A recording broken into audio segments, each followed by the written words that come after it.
김철진 군사보좌관은 지난해 12월 4일 새벽 계엄 해제 요구안 가결 직후 윤석열 대통령과 김용현 전 장관이 합동참모본부에서 나눈 대화를 자필로 적어 검찰에 냈습니다. 윤 대통령이 국회에 몇 명을 투입했느냐 묻고 김 전 장관이 500여 명 정도라고 대답하자 거봐 부족하다니까 1000명은 보냈어야지라며 질책하는 내용입니다. 특히 김 보좌관은 윤 대통령이 이제 어떡할 거야라고 묻자 김 전 장관이 답을 하지 못한 걸로 기억한다고도 했습니다. 특히 통화 도중 김 전 장관이 상원아 이제 더 이상 어떻게 하냐라고 말하는 걸 들었다고 했습니다. 앞서 김 전 장관은 당시 곽종근 전 사령관에게도 병력 재투입을 요구했지만 어렵다는 취지의 답변을 하자 중과부적을 언급한 걸로 밝혀졌습니다. 또 김 보좌관은 김 전 장관을 모시면서 3개월 동안 상원하라고 통화하는 걸 3번 정도 들었다고도 했습니다. 지난해 11월 장군 인사에서 노상원 전 정보사령관이 개입했다는 소문을 들었다면서 해당 이름을 기억하는 이유까지 설명했습니다. 김용현을 수행한 김철진 군사보좌관의 검찰 진술서가 오늘 보도로 공개가 됐는데요. 네. 여기서 조금 주목해볼 부분은 김용현 전 국방장관 옆에서 밀착 수행했던 그렇습니다. 김철진 군사보좌관이 검찰에 어떤 진술을 했는가가 공개됐다. 그렇습니다. 이 내란 당시에도 당연히 김용현을 지근거리에서 수행한 사람이고 본인이 목격한 바 들은 바를 다 진술을 했는데 이 사람이 중요하다는 얘기를 그때 그 부승찬 의원도 이 자리에서 맞습니다. 했었어요. 예. 이 사람이 낸 진술서 중에 특히 주목이 되는 부분은 지금 계엄 포고령을 김용현 본인이 썼다 그러잖아요. 그렇죠. 그리고 뭐 윤석열은 써서 가져왔는데 집행 가능성이 없어서 그냥 웃고 넘어갔다. 뭐 이런 아니 식으로 그 말도 했지만 재가를 하긴 한 거예요. 네, 맞습니다. 명확하게 얘기해야 됩니다. 그러니까 본인이 승인. 야간 통행 금지 빼라고 했고 네. 그 누구예요? 전공의들 처단 그 부분은 웃었다라고 했고 네. 그런 얘기도 했죠. 예. 그런데 이 김철진 보좌관이 이 얘기를 듣고 뭐라고 했냐면 김용현 장관은 컴퓨터를 쓸 줄 모른다. 비밀번호를 쓸 줄도 모를 것이다. 컴퓨터로 문서 작업하는 걸 본 적이 없다. 딴 사람이 했을 것이다. 그렇습니다. 그래서 저도 그렇게 생각해요. 김용현 장관이 직접 이렇게 타이핑을 치겠습니까? 그렇습니다. 누굴 시켰겠죠. 예. 그리고 김용현이 박안수 계엄사령관한테 직접 건네준 계엄포고령이 담긴 봉투를 계엄사령관한테 직접 주는 걸 본인이 옆에서 봤는데 예. 그 봉투에는 분명히 대통령실이라고 써 있었다. 라는 진술도 했습니다. 그 말은 어떤 맥락입니까? 그러니까 이 말은 이 김철진 보좌관의 진술 취지는 포고령을 김용현이 쓰지 않았다는 데 지금 방점이 맞춰요. 근데 그 봉투 얘기는 그럼 대통령실이 작성했을 수도 대통령실에서 작성해서 줬다는 겁니다. 건네받고 네, 김용현 건네받아서. 그대로 전달한. 뭐 노상원 씨가 작성한 거 아닙니까? 뭐 그럴 가능성도 있어요. 그럴 가능성도 솔직히 있습니다. 뭐 상상을 다 해볼 수 있어요. 맞아요. 김용현 노상원은 뭐 너무나 가까운 사이니까 네. 노상원이 써가지고 김용현한테 주고 김용현이 윤석열에게 보고했을 수도 있고요. 네. 김용현한테 헌재에서 참. 한글 파일 뭘로 썼냐 그랬더니 LG 거라고 할 만큼 컴퓨터에 대해서 모르니까. 그리고 지금 화면에 나오니까 말씀드리자면은 네. 예. 또 김철진 보좌관이 진술한 내용 중에 이런 것도 있습니다. 예. 계엄 해제가 된 이후에 일단 윤석열이 거봐 내가 1000명은 보내야 된다 그랬지라고 질책을 했고요. 예. 그 다음에 김용현이 아무 말도 못하다가 곽종근 사령관한테 지금이라도 선관위 재투입할 수 있어? 라고 요구했다 거절을 당합니다. 예. 그리고 그 다음에 새벽 2시 반경에 드디어 노상원한테 전화를 해서 상원아 이제 어떡하지? 라고 토로를 했다는 그런 내용도 김철진 보좌관이 진술을 했습니다. 저 타임라인도 김철진 보좌관의 검찰 진술을 토대로 나오는 맞습니다. 타임라인이죠. 예. 뭐 눈에 선합니다. 어떤 상황이었는지가 영화 보듯이 눈에 잡힙니다. 나중에 이건 드라마나 영화가 될 것 같아요. 그래. 명태균 게이트가 사실 특검법이 지금 발의가 될 예정이지만 수사가 안 됐던 건 아니죠. 창원지검에서 수사를 했습니다. 예. 그리고 11월 4일에 창원지검에서 수사 보고서를 작성했다라는 것까지는 우리가 계속 이야기를 나눴었는데 그런데 이 창원지검에서 맡은 수사가 법무부까지는 보고가 잘 안 되는 모양이 아닌가라는 생각이 드는데 예. 지금 법무부 장관 대행하고 있는 김서구 차관이 이 명태균 수사 관련해 가지고 어떻게 알았냐, 어떻게 보고를 잘 받았냐라는 질문을 받았는데요. 그거에 대한 답변을 했습니다. 명태균 그 수사 보고서를 받아보지 못했다고 그랬죠? 네, 그렇습니다. 네네. 내용은 뉴스타파 보도 이후에 비로소 알게 됐습니다. 구체적인 내용은. 네. 그 당시 대행 아니었어요? 11월 4일 날 그때는 수사보고서- 네, 차관이었죠? 그렇습니다. 네. 박성재 장관도 그 부분에 대해서는 보고를 받지 못했습니다. 법무부가 그렇게 중요 사건에 대해서 요지라도 이렇게 보고를 받지 않아요? 왜 11월 그것만은 예외예요? 그것만 왜 시치미를 톡 떼요? 11월 4일자 수사 보고서는 굉장히 상세한 내용의 수사 자료입니다. 또 다변으로 또 희석을 시키네. 예, 나도 장관 해봤지만 요지는 보고 받지 않습니까? 시치미를 떼는 것이 아니고 아니에요? 실제로 그 내용 자체를 보고받지 그럼 못했 특별수사팀입니까? 그거 아니죠? 그렇습니다. 보고받지 않았다고 하는 게 수상하다 이 말이에요. 내란이 벌어지자 명태균은 사라졌어. 창원지검은 사라졌어. 황금폰도 사라졌어. 포렌식을 무슨 한 달 동안 해. 그리고 나중에 이제 뉴스타파 보도를 보고 나서야 나는 알았다. 근데 만약에 저 말이 사실이라면 그럼 무슨 얘기가 됩니까? 그러면 만약에 대통령한테까지는 올라갔는데 법무부는 패싱했다? 뭐 이런 얘기가 됩니까? 그럼 민정수석하고 직통했다? 뭐 이런 얘기가 되는 건가요? 네. 뭐 근데 그게 그럴 가능성도 없진 않아 보여요. 아니 있죠. 예, 왜 없어요? 예.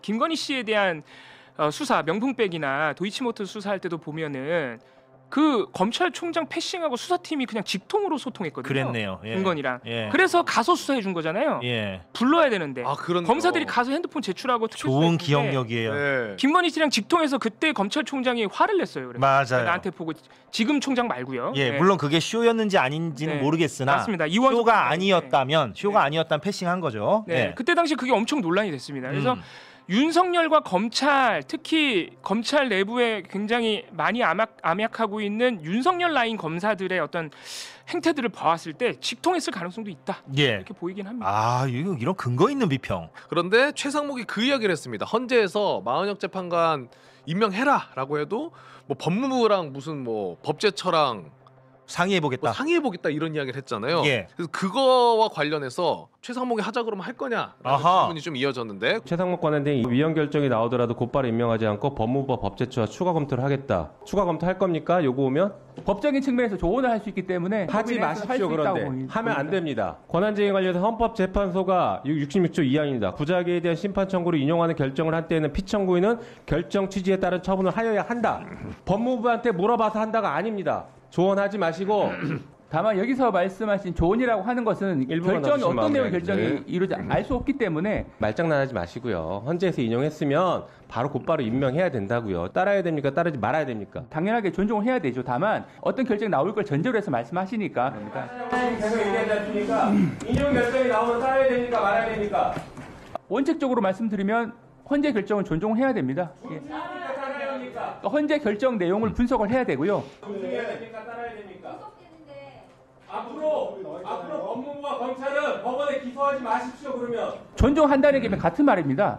그러면 말을 못해요. 사실 같은 취지 말씀드렸던 건데 아니요, 같은 취지가 아닙니다. 존중하지만 따르지 않겠다. 여지껏 검찰이 보였던 태도 아닙니까? 헌재의 결정 따라야 됩니까? 취지에 맞게 저희가 행동할 수 있도록 조언을 하도록 하겠습니다. 따를 생각이 없는 거지. 끝까지 따르겠다는 말을 하지는 않네요, 정말로. 근데 정치인이 아니잖아요. 관료잖아요. 네. 네. 법무부 차관은. 네.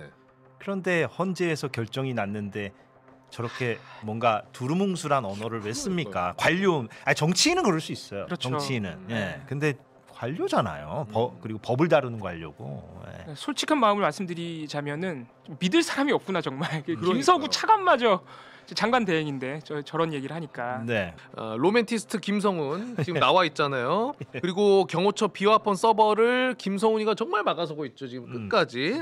그런데 검찰이 뭐 알고 계시겠지만 김성훈의 구속영장 청구를 2번이나 검찰단에서 그냥 알아서 기각을 시켜버렸고. 네. 그래서 너 검찰 너네 이거 왜 막고 있냐라는 의혹이 계속 커지고 있는 상황이에요. 그래서 이 관련해서도 당연히 이제 질문이 들어갔습니다. 김성호 경호차장을 검찰에서 자꾸 영장을 기각하는 이유가 거기에 있는 비화폰의 판도라의 상자가 열리는 걸 두려워하는 거 아니냐. 검찰도 거기에 연관된 거 아니냐. 두려워하거나 저하여 영장을 계속 기각하는 거 아니냐는 의혹이 있는 부분에 대해서 어떻게 생각하세요? 수사에 대한 의지가 없다라고 하면 영장을 발부하는 거가 맞지 않기 때문에 수사에 대한 의지는 분명히 있고 저도 사실은 체포 리스트 중에 한 명이에요. 왜 이 사람들로 체포 리스트가 꾸며졌을까 하는 부분은 또 하나의 미스터리입니다. 한동훈과 김동연 판사의 억하심정이 있는 어떤 사적인 감정이 개입되지 않았는가? 국민들은 누구일 것이다 하고 의심을 받는 거예요. 그러면 그 사람이 혹시 비화폰을 평소에 사용하지 않았는가? 자격이 없는데 검찰이 그걸 알고 김성훈 경호차장에 대해서 영장을 그렇게 기각했는가? 장관님도 제가 지금 말한 부분을 들어보니까 의심이 돼요, 안 돼요? 의심 여부를 떠나가지고 철저하게 확인 중에 있다라고 말씀을 드릴 수 있겠습니다. 경호차장의 검찰의 영장 기각은 베리 스트레인지하다 그런 뜻입니다. 드라이기랑 스프레이 없으면 저는 힘들다고 확신합니다. 그럼요. 저건 다 이제 손을 탄 거죠. 네. 그런데 이 비밀이 좀 밝혀졌다고 하는데 조국혁신당의 박은정 의원의 발언 들으면서 오늘 제가 준비한 거 맞춰보겠습니다. 예. 영상 보시죠. 지금 윤석열 대통령 수용자잖아요. 그런데 그 머리 스타일링하고 그 장신구 시계 이런 거 착용했다는 것이 언론 보도로 드러났는데요. 이거 비용은 누가 지불하는 겁니까? 어떤 예산으로 하는 거죠? 저희가 뭐 국가적으로 특별하게 비용을 지원해준 사실은 없고. 아니 그러니까 법무부 교정당국이나 그럼 경호처에서 대통령실에서 지급하는 건가요, 비용을? 지금 그러니까 헤어스타일 같은 경우에는 스타일리스트가 와서 한 부분인데 그 부분은 종전에도 정치인들 같은 경우에는 저희가 이렇게 뭐 이렇게 화면에 등장한다거나 할 때는 기본적으로 정치인 누구요? 이미 복수의 사례가 있습니다. 헌법재판소에 내란 피해로 탄핵심판 받고 있는 사람하고 선거에 나가는 정치인이 지금 스타일링 받는 거하고 다 똑같습니까? 저 시계하고 왜 저런 가발 같은 거 왜 해줍니까? 저런 거 비용은 누가 해주고 시계는 왜 차게 있습니까? 헌법재판소 피청구인이 탄핵심판 받는다고 나와가지고 법정에 들어오지도 않고 구치소로 돌아가지도 않고 대기실에 있어요. 어제도 그랬습니다. 4시 이후에 증인신문 하는데도 나와 있지도 않아요. 대기실에서 뭐 하는지도 모르겠어요. 네. 그러니까 그 스타일리스트한테 주는 돈이 있을 텐데 그게 대통령실 경호처 돈이냐 아니면은 법무부 돈이냐. 왜냐하면 교정본부가 네. 법무부 산하니까요. 네. 예. 근데 지금 법무부 차관 얘기는 우리 돈은 아니다라는 그렇죠. 취지인 것 같고. 네. 경호처 돈인도 만약에 아니라면은 주가 조작으로 보니까 돈을 주긴 줬을 텐데요.